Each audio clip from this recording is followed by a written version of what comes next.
করছেন, সেই মোড়ের সামনে অবস্থান করছেন এবং ঢাকা বিশ্ববিদ্যালয়ের শিক্ষার্থী এবং এই 7 কলেজের শিক্ষার্থীদের মধ্যে কিন্তু আমরা কয়েক দফায় দেখেছি ধাওয়া এবং পাল্টা ধাওয়ার ঘটনা। এখানে ইট তারা ঢিল ছোড়াছুড়ি করছেন, লাঠি সোটা নিয়ে, কিন্তু কিছুক্ষণ পর পরই তারা এগিয়ে যাচ্ছেন। ঢাকা বিশ্ববিদ্যালয়ের গণতন্ত্র তোরণ অর্থাৎ ঢাকা বিশ্ববিদ্যালয়ের যেই গেট আছে, যেখানে ঢাকা বিশ্ববিদ্যালয়ের শিক্ষার্থীরা তাদেরকে ধাওয়া দিয়ে ছত্রভঙ্গ করে দিয়েছিল 7 কলেজের শিক্ষার্থীদের, তারা কিন্তু এই মুহূর্তে লাঠিসোঁটা সহ এগিয়ে যাচ্ছেন ঢাকা বিশ্ববিদ্যালয়ের সেই ফটকের দিকে, যেই প্রান্তে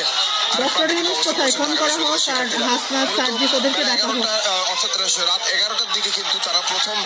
7 কলেজের শিক্ষার্থীরা ঢাকা বিশ্ববিদ্যালয়ের ফটকের সামনে